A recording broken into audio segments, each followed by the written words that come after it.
para Nietzsche é extremamente importante. Por quê? Porque a vida não é pouca quando ela se despede de si mesma. É possível que exista vida muito intensa quando a pessoa está dando o último suspiro. Porque ela está agradecendo, porque ela está amando viver. Ou porque ela está dizendo adeus com grandeza. Então, Nietzsche vai transformar isso que eu acabei de contar, no conceito de amor fati. Afirmar a beleza e a vitalidade do que se apresenta. Inclusive a morte, a dor, o câncer. Entende? Vou ler esse textinho. O primeiro é do Sêneca, porque é daqui que surge esse conceito.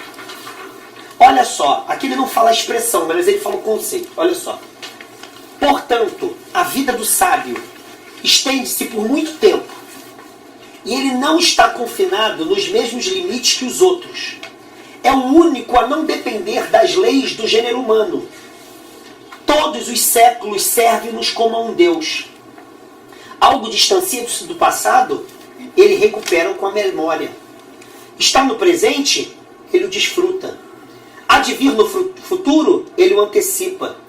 A reunião de todos os momentos num só torna-lhe longa a vida. O que é o sábio? É aquele que a vida inteira, passado, presente e futuro, estão aqui agora. Logo, não tem um lá, nem um acolá. Tem a inteireza se dando aqui. Portanto, a vida inteira se dá em tudo que acontece. Então, afirmar o que está acontecendo é condição para a vida inteira ser afirmada conjuntamente. Isso significa que eu transfiguro as minhas culpas se eu estou inteiro no que está se manifestando, é claro. Eu também torno o futuro vigente agora pelo modo como eu estou acolhendo o que está se manifestando. O sábio, ele transforma então o seu instante na integração de todo o tempo. O Nietzsche vai dizer, isso é amor fati. Legal? Fosse só esse texto do Nietzsche, para a gente já chegar ao Rubem Alves, que é o texto mais famoso sobre amor fati. É esse que vem agora. Para o ano novo. É só uma partezinha dele, ó. Quero cada vez mais aprender a ver como belo, ver como belo aquilo que é necessário nas coisas. Assim me tornarei um daqueles que fazem belas as coisas. Amor fati, amor ao destino, seja este doravante o meu amor. Não quero fazer guerra ao que é feio. Não quero acusar. Não quero nem mesmo acusar os acusadores. Que a minha única negação seja desviar o olhar. E tudo somado e em suma, quero ser algum dia apenas alguém que diz sim. Ou seja, que afirma o que está se manifestando. Então, o que o Nietzsche faz com isso é mostrar pra gente, olha, por que a gente pode viver sem esperança? Porque é possível afirmar a vida inteira a cada instante. Isso. O que o Nietzsche vai descobrir também, junto com isso, é que isso é uma possibilidade. Mas por que é sempre a mais difícil? Porque as nossas condições históricas nos tornam inviáveis as nossas possibilidades de afirmar inteiramente a vida. Então, a nossa tradição cultural, os nossos valores, as condições políticas, econômicas, tudo isso dificulta a possibilidade de ter amor fati. Ser sábio no sentido do Sêneca. Então, a partir disso, o Rubem Alves vai falar, o Nietzsche acertou. Interesse, de interessante, ela é uma palavra técnica. A gente que fala é interessante aquilo que acossa a nossa curiosidade. Não. Interesse interessante, a palavra é interesse. É ser entre. Então, é uma relação. Então, quando a gente fala assim, em filosofia, isso aqui é mais interessante, aquilo é o lugar onde aparece mais algo.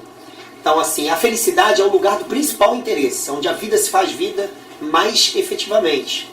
É por isso que quando a gente fala assim, não, fulano é mais interessante, porque tem alguma coisa em jogo mais nele do que em outros. Né? A loucura do Nietzsche, ela não é só um escape.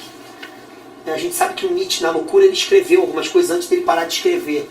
Nessas escritas, eu escrevi até um capítulo de livro sobre isso, é genial. O que ele fala é que ele tem uma frase que diz assim, agora eu sou todos os nomes da história. E ele diz os nomes, cara, ele tá louco. Só que ele diz assim, eu sou Maomé, mas também sou Platão. Eu também sou aquelas pessoas escravizadas, mas também sou crucificado. Eu também sou, e vai dizendo, eu sou, também sou Wagner, também sou eu. Parece algo Shakespeare. Ele faz isso, é porque ele vai mostrando que ali é o lugar onde ele mais foi ele sendo todos. Que é o que ele pensa mesmo. É a integração do plural na unidade. O Rubem Alves vai chegar e dizer assim, cara, o Nietzsche está certo. O Nietzsche está muito certo. A esperança não pode ser um ato de compensação. Senão você já parte do pressuposto moral de que a vida como ela é incorreta. É isso que o Nietzsche está dizendo. Quem diz que a vida, por ser vida, é incorreta? Agora vem o problema do Rubem Alves. Mas as nossas condições sociais, políticas, da vida, realmente não são problemáticas? Entende? Então o Rubem Alves vai pegar o Nietzsche e vai perguntar para o Nietzsche, meu amigo, eu quero pensar com você agora um novo problema. O Rubem Alves vai dizer, será que a gente não pode pensar as lutas históricas, políticas, sociais, as resistências, exatamente como a partir de Nietzsche, como produção de condições de plenitude? E mais, será que não é isso que é a esperança? Ou seja, será que a esperança, ela, ao invés de ter a ver com um futuro ao qual eu espero, ela não tem a ver com o futuro que eu produzo? Será que a esperança não tem a ver com gestação e não com espera? Entende? E se tem a ver com gestação, quais são os elementos que estão implicados numa gestação? Porque por mais que uma mulher, né, gere um filho, ela prevê totalmente o filho que ela gera? Nunca. Então, por mais que ela parteje, não tem sempre alguma coisa que acontece que é incontrolável? Como que a gente pode pensar a esperança como uma luta que produz futuro, mas que carregue consigo a possibilidade da imprevisibilidade? Entenderam os problemas? Então o Rubem Alves vai passar daí. É um pensador de caráter nietzschiano que ressignifica a esperança sem que ela seja espera ou compensação futura. Daí tem elementos com os quais eu não posso contar, porque são imprevisíveis, contudo eu participo da sua gestação. E a gestação, ele tem um livro chamado A Gestação do Futuro, que é sobre esperança, depois da tese dele. Em inglês é Tomorrow's Child. É bem interessante, porque a ideia de gestação do futuro eu acho melhor, que é o que está em jogo no livro. Ele pensa o modelo da gravidez mesmo. Duas pessoas transam, nesse caso um homem e uma mulher cisgênero, vai lá. Transam, e a mulher engravida. Eles sabem o que vem? Não, mas eles sabem o que fizeram. E eles sabem cuidar do que vem. E eles sabem proativamente produzir as condições para o que vem. Mas eles não determinam o que vem. Então aí é que está. Produzir, condicionar sem determinar. Entenderam? Então a esperança não espera, ela gesta. Primeiro pensamento. Ó, primeiro, tá aqui. Em primeiro lugar, a história não está aberta. O problema do futuro e da esperança na história não se mostra primordialmente relacionado à decadência e à morte, e sim aos poderes que mantêm cativa a história. Aí ele usa metáforas cristãs. A cruz não representa a morte, mas o assassinato. Os poderes que destroem os homens. Assim, a história não está fechada devido a realidades orgânicas, e sim devido a poderes ativos de natureza política. Desse modo, a cruz não consiste jamais numa realidade deixada para trás, eliminada pela esperança.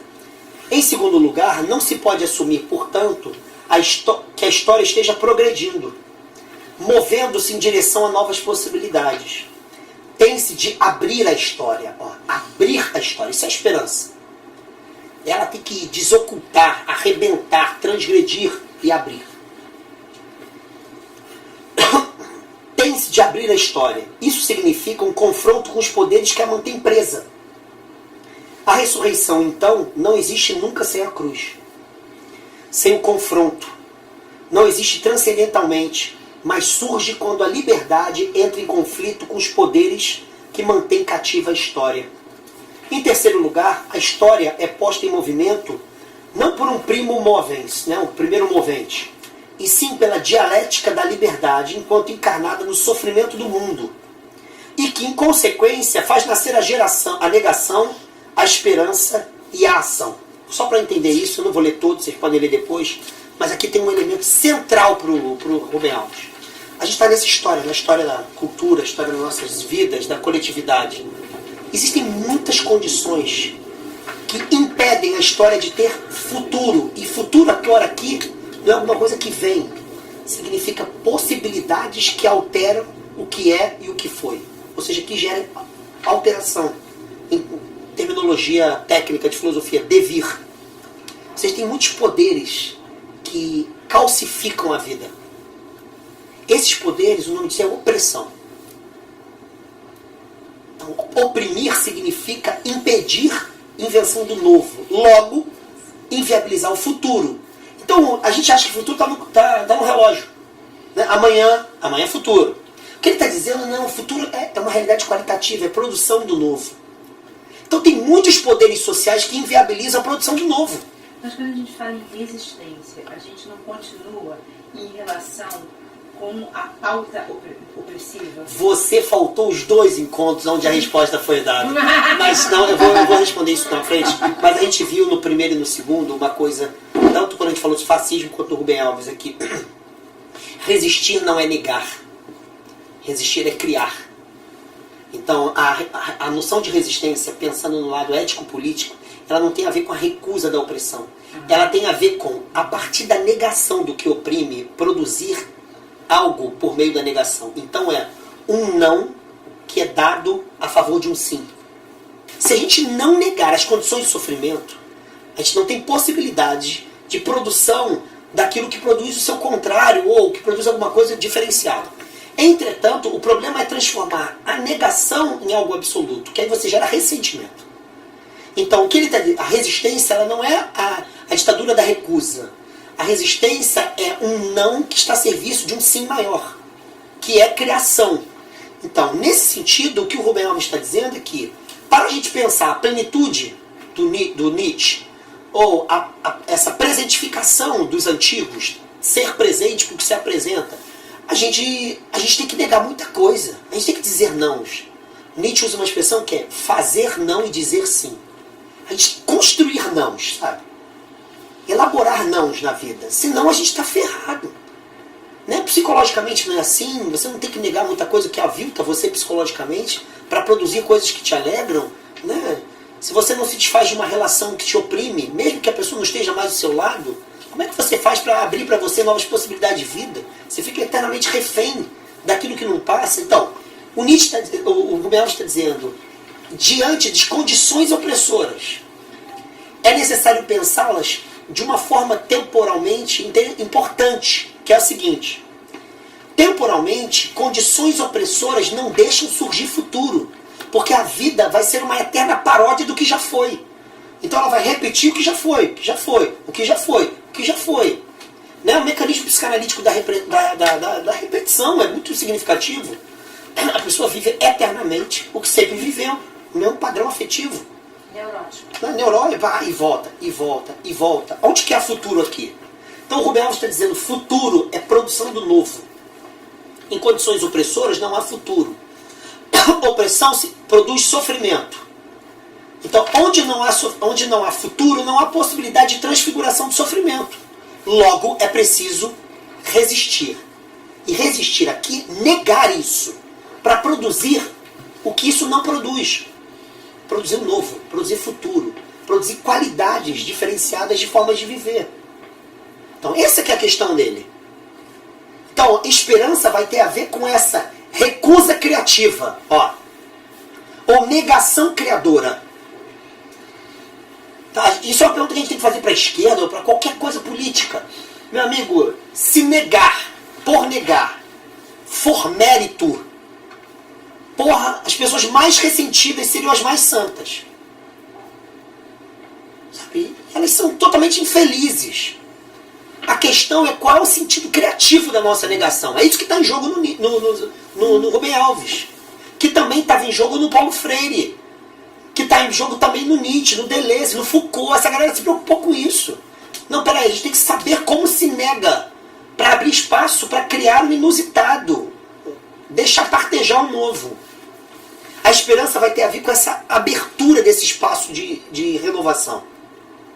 Toda libertação tem como sentido não se emancipar e se afastar dele, mas produzir liberdade.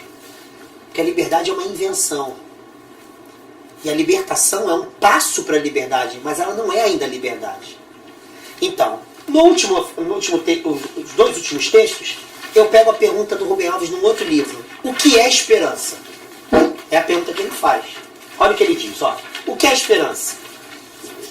É o pressentimento de que a imaginação seja mais real que a realidade menos real do aparecer. Eu errei aí. Consiste na intuição de que a brutalidade dominante dos fatos opressores e repressores não seja a última palavra. Ela se mostra suspeita de que a realidade seja muito mais complexa do que o realismo nos quer fazer crer. De que as fronteiras do possível não sejam determinadas pelos limites do presente. E de que, de uma maneira miraculosa e inexplicável, a vida está preparando um evento criativo que abrirá o caminho até a liberdade e a ressurreição. Então ele está dizendo, o que é essa merda de esperança? Ele vai usar essa palavra que ele usou aqui, no outro livro ele não usa, que é imaginação. Por que ele usa imaginação? Porque a imaginação ela se relaciona com o presente, com as coisas. Mas ela insere nas coisas algo que as coisas não trazem com elas. Por isso a criação artística. Porque o Sartre, ele usa o Sartre nesse livro, o Sartre diz que quando a imaginação imagina, ela passa por um período que ela nega para inventar. Ela tem que inserir alguma coisa nova, por isso ela imagina. Então ela passa por um período que ela nega para inventar. Então ele está dizendo, a esperança ela tem uma relação com a imaginação. Por quê? Porque eu nasço de uma experiência imediata de que o presente e os limites possíveis do presente não são maiores do que as possibilidades de criar. Por isso, ao negar o presente, eu afirmo a criação. Ó. Daí ele diz, inexplicavelmente. Porque a imaginação, o que surge na imaginação, não surge porque eu estou afim. Surge porque surge gratuitamente. Então, nesse livro, o Rubem Alves vai dizer, a esperança nasce da gratuidade. Ou seja, uma nova possibilidade se deu à minha imaginação. É assim que acontece com a arte. O artista vai lá e cria. Mas se não aparecesse para ele, como é que ele criaria? Mas veio dele? Não, veio a ele. Então, esperança e dádiva se juntam. E por isso que a gente pode resistir. Porque sempre vem alguma coisa que nos sobrevém sem que a gente tenha planejado para mostrar que as coisas podem ser de outro modo. Daí, tem alguma coisa que é da ordem da espontaneidade, da imprevisibilidade, da criação. Entende? Daí a esperança, ela ser não só rara, mas ela também ser engajadora. Porque quando me vem a possibilidade de mudança, ela me exige mudar. Assim como quando vem a inspiração artística, ela não vem só para agradar, ela vem para exigir ser criada. Para terminar, o último texto. Para que a criação ocorra, ó, isso que a Fabiana falou comigo, o sofrimento e a esperança não podem ser separados. Não se pode separar a esperança de sofrimento. O sofrimento é o espinho que torna impossível esquecermos-nos de que ainda há uma tarefa política inconclusa, com a qual devemos nos comprometer. E a esperança é a estrela que indica a direção a ser seguida. Sofrimento e esperança vivem um para o outro. Sofrimento sem esperança produz ressentimento e desespero. Esperança sem sofrimento cria ilusões, ingenuidade e embriaguez. Daí ele vai usar o exemplo num livrinho dos últimos livros da vida dele, que é um conjunto de aforismos e tal. É uma expressão clássica que é ostra feliz não faz pérola.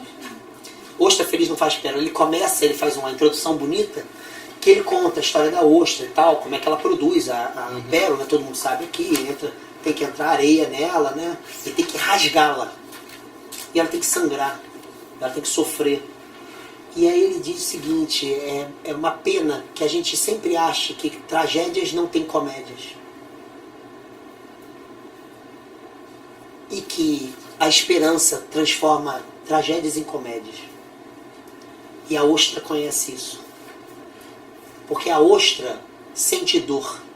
E por isso ela solta essa gosma, que é uma proteção, que produz a pérola. E aí ele diz, se a gente soubesse quão valiosos são os nossos sofrimentos, a gente saberia quantos futuros a gente ainda poderia ter. Então a vida só se engravida de vida, de futuro, porque o sofrimento se alia à esperança. Daí o que ele está dizendo para o Nietzsche, olha Nietzsche, eu concordo com você. A vida tem que ser afirmada no seu sofrimento, na sua inteireza. Mas para ela ser afirmada, a gente tem que ter estratégias de negação daquilo que ela nega em nós.